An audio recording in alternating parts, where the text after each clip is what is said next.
Bismillahirrahmanirrahim. Assalamualaikum warahmatullahi wabarakatuh. Alhamdulillahirabbil alamin wa bihi nasta'in wa ala umurid dunya waddin. Wassalatu wassalamu ala asyrafil anbiya'i wal mursalin wa ala alihi wa sahbihi ajma'in. Rabbi shrah li sadri wa yassir li amri wa hlul 'uqdatam min lisani yafqahu qawli.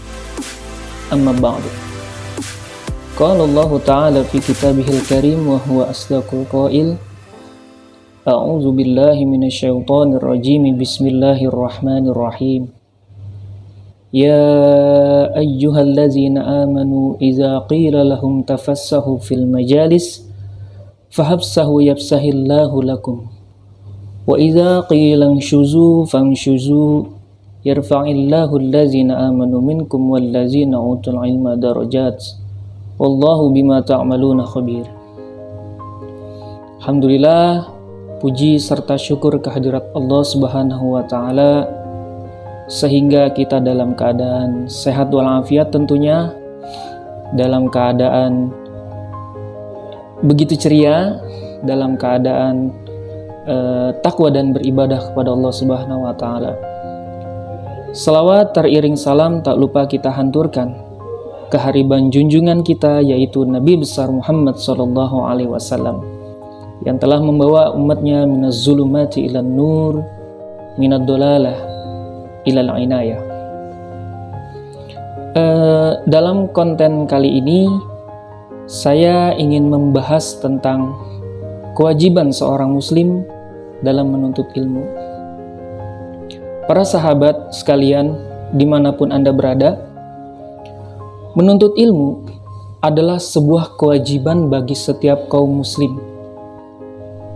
Tidak peduli kaya atau miskin, tua atau muda, kuat fisik ataupun lemah, pria atau wanita, semua diwajibkan dengan kewajiban menuntut ilmu.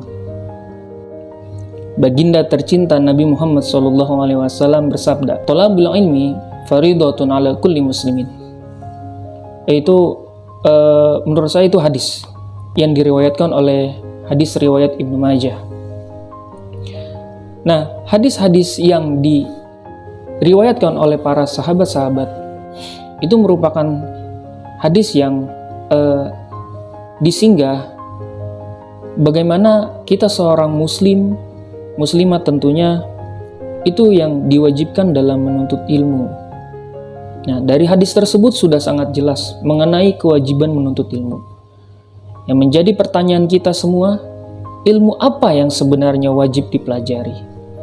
Apakah semua di bidang keilmuan atau hanya ilmu tertentu?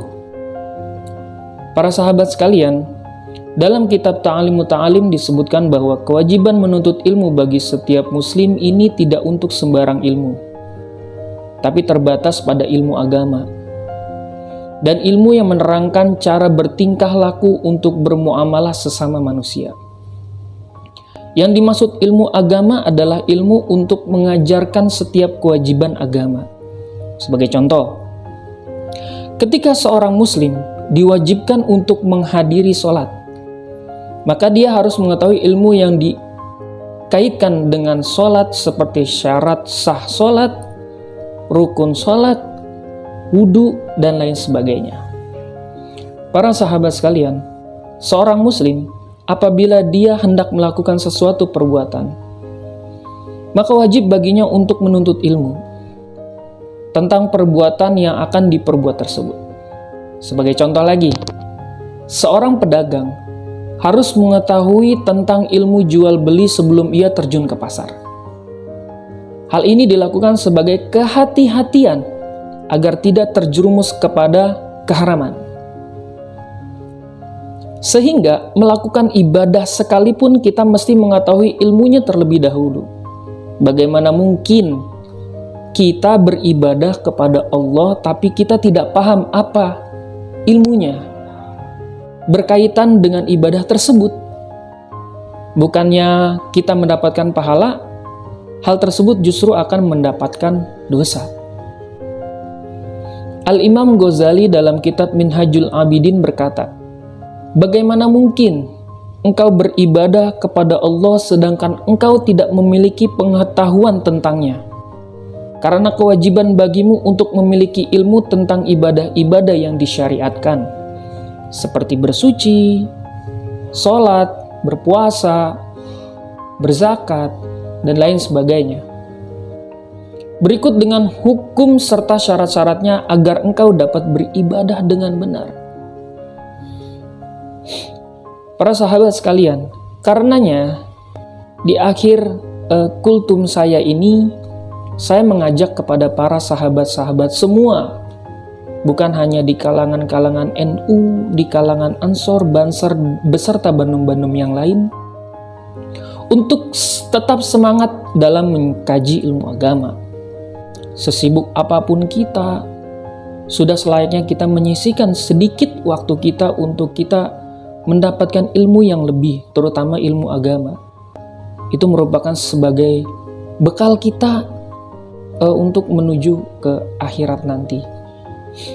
Adapun hal-hal yang berkenaan dengan ilmu duniawi, kita harus mendapatkan ilmu akhirat, sehingga kita mendapatkan ilmu dunia dan ilmu akhirat itu balance, berjalan dengan sesuai tracknya. Apabila kita, misal kita ingin berbuat sesuatu, kita sudah mengkaji ilmu tersebut. Nah, sehingga apabila kita melakukan perbuatan tersebut, kita sudah mengetahui ilmunya. Misal, perilaku tersebut merupakan perilaku yang haram kita untuk lakukan, maka itu adalah sebagai dasar, sebagai tonggak, hal tersebut itu tidak boleh kita lakukan. Karena apa? Kita sudah punya bekal, karena kita sudah tahu hukum tersebut merupakan hukum yang haram untuk dilakukan. Seperti itu. Salam dari saya. Wallahul muwaffiq ila aqwamit thoriq. Assalamualaikum warahmatullahi wabarakatuh.